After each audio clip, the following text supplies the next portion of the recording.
Man, even on the secretary screen.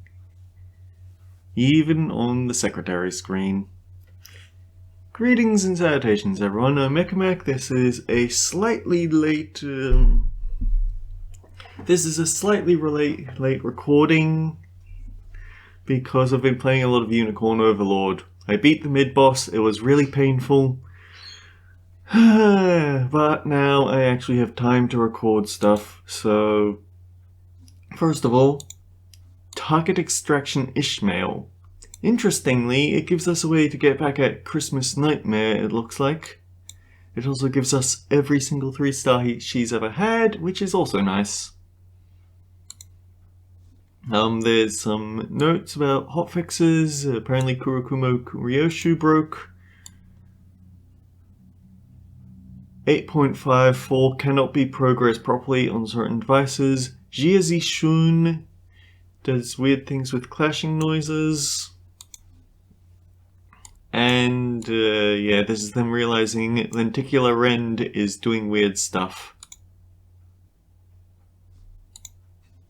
Also maintenance compensations, because of course they do. Let's have a look at what the new ID numbers actually are. Wu Adept Yi Sang. 3+4 on a Sloth skill 1. So rolls better than 11. If he's faster than the target, then he does nice things, but 4 to 7 isn't the greatest speed range. If target has Rupture plus Tremor, Coin Power plus 1. Okay, that's a little cooler. So he can go from 11 to 13, or 11 to 15 if all the things line up right. Not Rupture stable though. Heck, he's not even Tremor stable. For skill 2, Crescent Blade Strike. If the unit speed is faster than the target, Coin Power plus 1. If we're faster than 2 plus more, deal Line Breaker on self times 20% max damage to 100%. Coin Power plus 1 for every Rupture and Tremor on the target. Gain 2 haste. Okay, that's not so bad. And that's actually 3 coin power in total, so it rolls a 14, but you could actually push that up to a 20 if all the cards line up right. Inflict 2 tremor count. Inflict 2 rupture count and inflict 3 tremor. Trigger tremor burst, then reduce tremor count by 1. If target doesn't have Deathrite, inflict a concussion. Multiply the amount of stagger threshold raised by tremor burst and rupture damage dealt against this unit by 1.2, rounded down. Well, that's just dumb. If the target does have Deathrite, inflict Rupture, so it's only stable Rupture.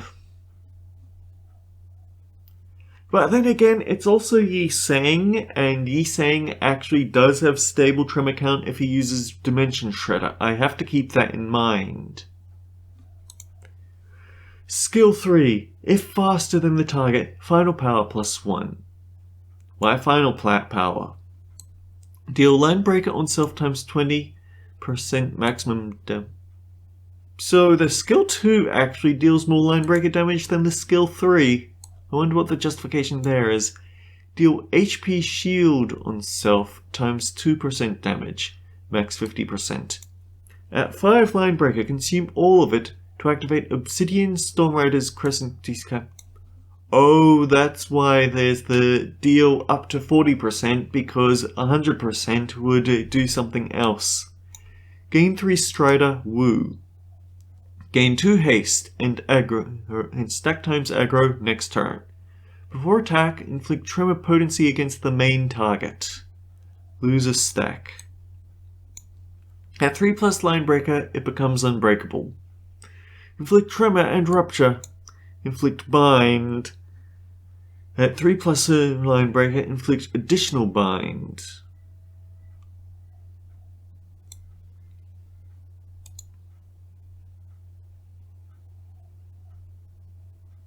Gain stack times shield. Stack times 10 shield for the turn.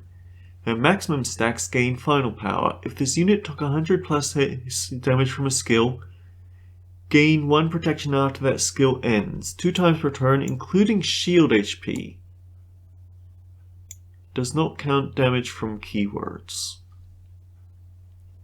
I don't know, this one comes off as kind of clunky. He shouldn't be taking over 100 damage and then another hit.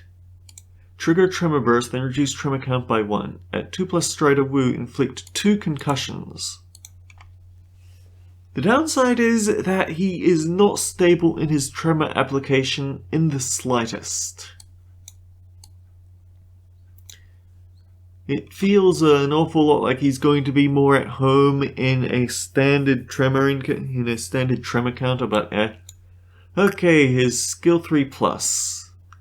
If faster than the target, gain final power. Apply Commanding Cry to all other allies next turn. Gain Clash Power and defensive level. Just 1 Clash Power. Great. Gain 3 Strider Woo. It is inflicting Tremor Potency, so he is dealing a little bit more than... He is dealing a little bit of Tremor damage at least, but not much. Coin Power +1 for every 5 Tremor Rupture on target to a maximum of 2. Okay, so let's try and figure that out. At the moment, it rolls +6, 12 to a 17. We can make that an 18 by being faster than the target.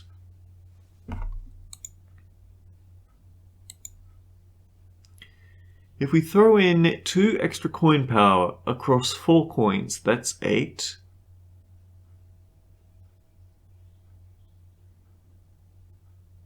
So it rolls a 25, why not? On Clash Win, if this unit's speed is faster than the target... Oh! It also has attack weight, so that's actually pretty... That is decent, but I would prefer different. Anyway, inflict Rupture and Tremor, inflict Rupture count and Tremor count, inflict a concussion. Then trigger the Tremor Burst twice and reduce the Tremor count by 2. So it did basically just do the same thing anyhow. But it is going to be getting 6 Tremor Potency on the target before it starts triggering it. And the guard skill, preparation for the charge, gain Strider Woo at combat start. Thank you for combat start. Turn end. Remove a random removable negative effect applied to self once per turn. That's fantastic. Oh, if only he'd shown up before they hang the passives. When activating Exalted Command, give Lord Hong Lu the following effect. On hit with a base coin, trigger Tremor Burst once. Someone keeps pinging me.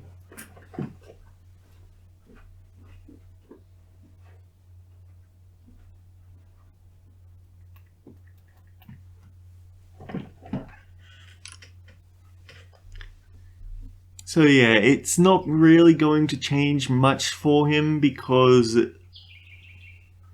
Heisho... I don't feel like Heisho Yi Seng applies enough Tremor that it would be making any noticeable difference, but what would I know? If Family Hierarch Ishmael is an actively participating unit, activate the following. When she inflicts Rupture or Rupture count, gain 3 Poise Potency, 2 times per turn, excluding Ego Skill. Does she have anything that inflicts Rupture or Rupture?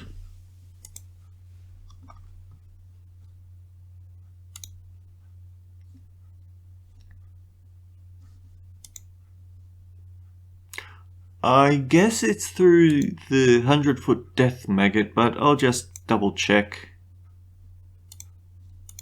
Yeah, I guess they're covering that then.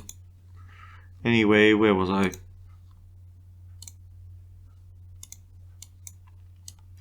But Poise Potency isn't a problem with her. Poise count is.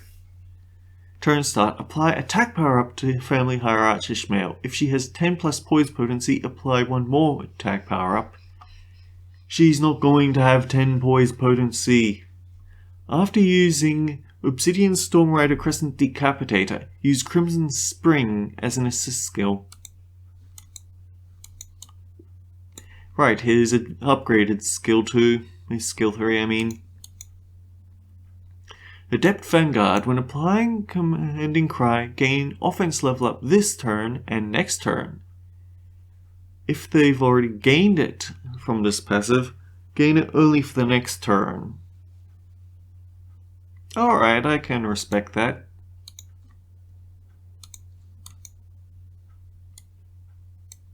Yeah, only once per turn, so it's mostly stabilizing it. He's not going to get more than 3 offense level. Okay, Obsidian Stormrider. Gain 1 line breaker when meeting one of the following conditions. If he's faster than the target by 2 or more, or when triggering a tremor burst with it twice with its skills, including ego skills. Darn it, I can't remember if he has ego skills related to tremor. When this unit wins a clash while having Strider Vu, only 3 line breaker can be gained per turn, cannot gain line breaker with Obsidian Stormrider's Crescent Decapitator. When this unit has shield, gain shield HP defense level.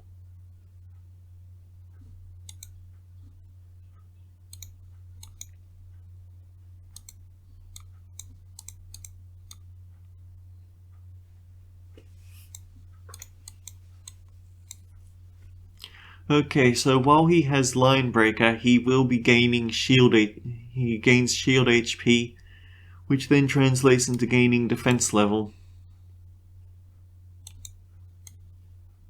And that's how he's gaining it. And his backup passive. Apply the following effect to one ally with the highest max HP. Combat start, gain affected unit's speed difference between this turn and last turn. Defense level. To a maximum of 5. Affected unit was not an active participant. Use minimum base speed value to calculate.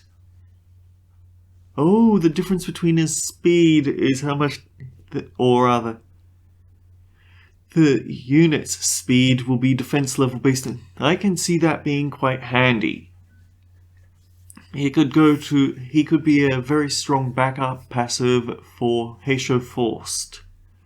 Combat start, if the affected unit is at less than 50% HP, and if the speed difference between this and last turn is 3 or higher, heal 50 HP but only once per encounter.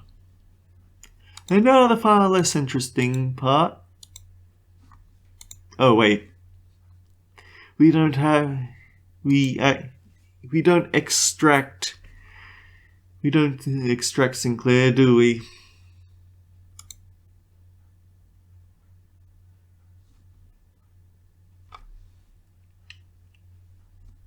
Clear stage 8.51. Clear stage 8.54. Event bonus units. Family Hierarch, Ishmael, Yiseng, Sinclair. We get 20% gain for any Sinclair. Oh, we don't actually get anything for the Heisho, just for Sinclair.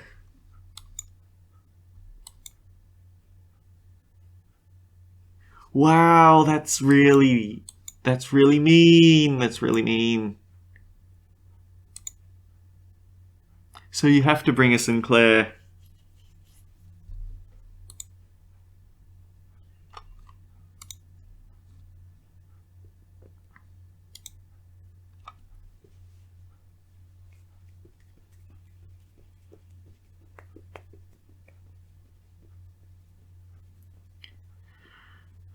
The hall was chill with a tense air.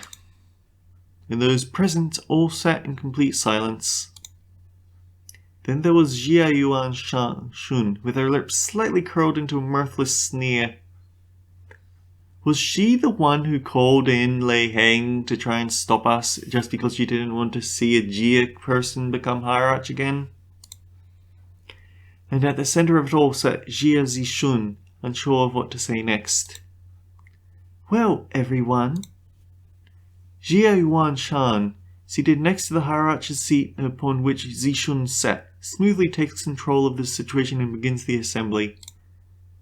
honoured heads of houses, lords of each family, their proxies, members, and...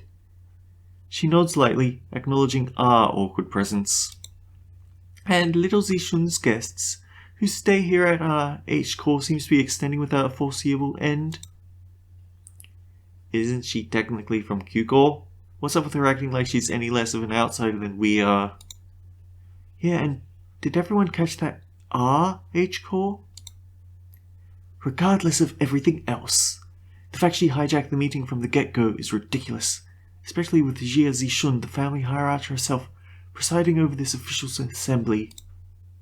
Clearly she is using the pretense of assisting the hierarch to assert her own dominance over these proceedings. As we are all aware, venerable former Jia Mu has always discussed with and confided in me about the matters of greatest import, the momentousness of which steered the very course of H-Core's prospects. Even after I departed the family for Q-Core, venerable former Jia Mu has always written missives to confer such matters with me. And I am sure that were we to have them handwriting checked, he'd have paid them off already. Something about it smelled suspicious, but we'd already missed the window to challenge her to present us with proof without breaking decorum. Thus, as naturally follows that I would be inheritor of the venerable Jiamu's will, I shall be presiding over this regular assembly, which we convene now to discuss and determine the future of H-Core. I suppose if that worm would have been good for one thing, it would have been for telling her to shut her trap and sit down. What a grandiose and self-important introduction. It seemed clear to me that she considered herself to be the main character of the scene or something. Your grace definitely befits your station, Lady Yuan Shan. We are all impressed by your utmost dedication to the citizenry of Yongyuan despite your already saturated schedule. We can hardly thank you enough for your magnanimity, Lady Yuan Shun. Ah, my parents, a true shame they couldn't be here, have always sung praises of your expertise, Lady Yuan Shun. Can we please stop kissing her butt? Responses from the participants are just as protracted, only obsequious instead of arrogant.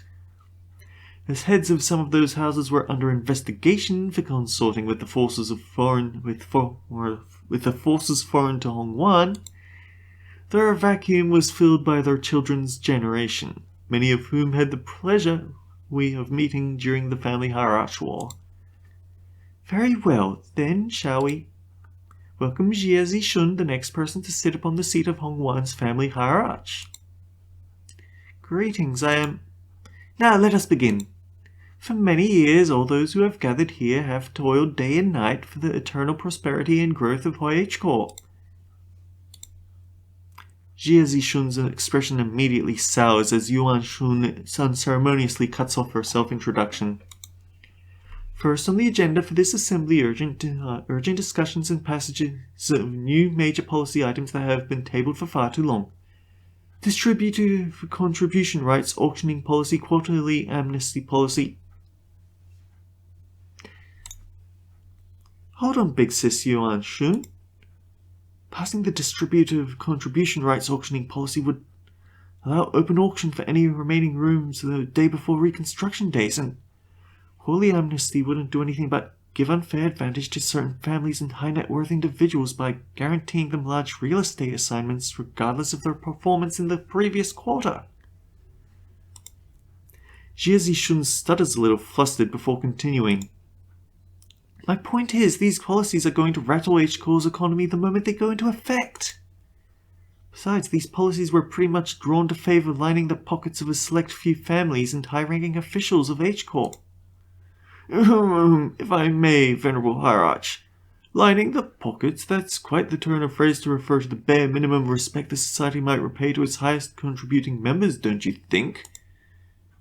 Oh, before we continue, Zishun, I'm not entirely certain if you are aware, but ever since the ascension of new family hierarch, the perceived value of Hongwan has been racing to the, for lack of a better word, rock bottom. Clearly this demonstrates Hongwan's concern and its lack of faith for the newly appointed family hierarch. Therefore, it naturally follows that our most urgent task at hand is to put a stop to this value and reputation freefall and restore prosperity and greatness to Hongwan once again. Yeah, okay, and that's family hierarch's job, right? Why are you... If you had perused H-Corps' Articles of Association, you would have known that, should H-Corps be deemed in a state of crisis, the four great houses and the board of directors' voice may carry de facto power in the assembly. And if the board of directors, that's us, has determined that we are now in a state of crisis. State of crisis? What crisis? Everything that led to my ascension to the family hierarch was legitimate, down to final approval. These unseemly rumours and slander are tanking our value, which we have built up assiduously through years upon years of toil. So what is this, if not a state of crisis? And who wouldn't doubt the new family hierarch's qualities when this decline has coincided precisely with her ascension? Jia Yuan Shun was somehow turning the room against Zi Shun without presenting a single shred of evidence, portraying her as some burdensome hierarch who was single-handedly tanking H-Corps' value. No one in the assembly, not a single representative from any families present, stepped up to point out how Jia Zi Shun's swift actions were finally what repelled the outside forces that had marched right up to Hongwan's front yard, or how she deftly maneuvered her forces to quell the embers of war by quickly taking control of the chaos within Dangguanyan. She hadn't shown any glaring signs of incompetence since her ascension despite her relative inexperience, but... Does Honglu not have the right to speak? Everyone in Hongwan's board of directors, the heads of each family, averted their eyes as though all of that had somehow inconceivably slipped their minds. So you take yourself to be a qualified individual for that responsibility, Zi Shun? Very well, then proceed. We're all waiting for you to begin your briefing before the Assembly regarding the last 30 years' quarterly net revenue records for Hongwan's singularity-related businesses, your calculations on next year's fiscal debt forecasts, the exact recipe and variation numbers for the boluses that have been registered in the last 5 years. You're a bitch. That's, The Venerable Hierarch has not received that data prior to the meeting. You must all be aware of the chaos that followed the ascension. We are still indexing all available materials to... Isn't that funny? Not once in the history of Hongwan has the family hierarch ever failed to provide immediate and detailed answers regarding Hongwan's historical statistics. Not once in the history of Hongwan has the hierarch ever had to deal with a near war after taking the seat.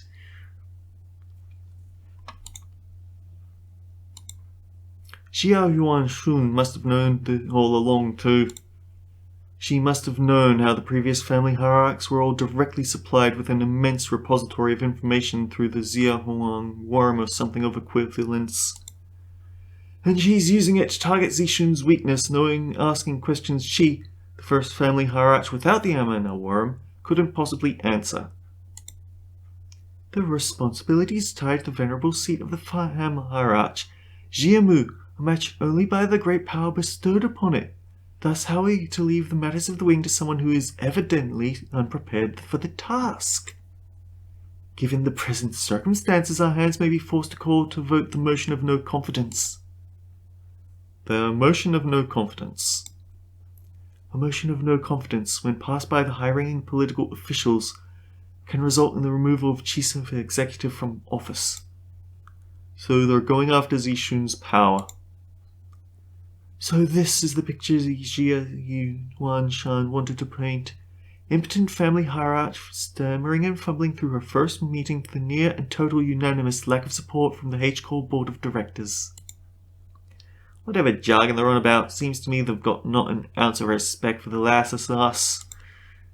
Never trust twats overly obsessed with numbers and optimizations. They'll be the first ones to kick out the moment they no longer see it as useful. I can't exactly disagree with you, Heathcliff. You're not the only one who's pissed off, so can you please stop shaking your leg for a second? Don't need to make our frustration any more obvious, you know. My ass would have left the chair long ago if it weren't for this, lass.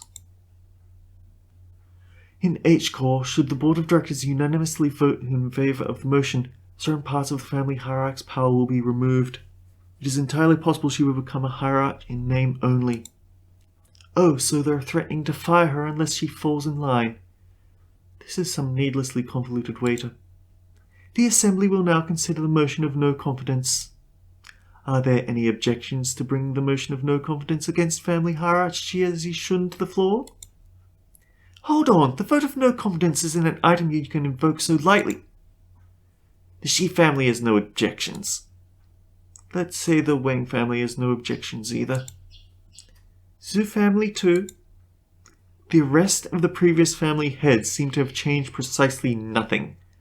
Those in power wore more youthful faces, but their tongues still carried the same old resistance to change. The new family heads were just as uncooperative as ever, and everyone seemed to be solely interested in staying in Jia Yuan Shun's good graces. New faces, same old. And needless to say, Heathcliff wasn't the only sinner fuming with rage. It is far too vexing to simply watch and do naught. Right, I knew you wouldn't let this slide, Don Quixote. They're walking all over Zishun like she's not even here. Forsooth, we cannot let such injustice transpire unabated. Hey, it seems like we're both on the same page. That's it, I'm not going to hesitate to make myself heard again. This time, I want to be courageous with your help, Don Quixote. Come on, let's do this together, okay? Very well, I am in agreement. Yeah, then let's go on 3 at the same time. No, this is not going to be the same. If there are no objections... 1, 2... The Assembly will put this resolution to vote in a month, and... 3. Hey, I objection! Bloody hell. Wait, have you gone mental? Sinclair stood tall at the center of the entire room's undivided astonishment. Alone. No, Don Quixote, we're not on the same page as you. Huh? Don Quixote, still firmly in her seat, gazed upon Sinclair's proud stand, and rubbed her nose. Young Sinclair, thou hast evolved indeed. What an unmitigated pursuer of justice thou hast become, with such unrelenting fervour and utter disregard for decorum.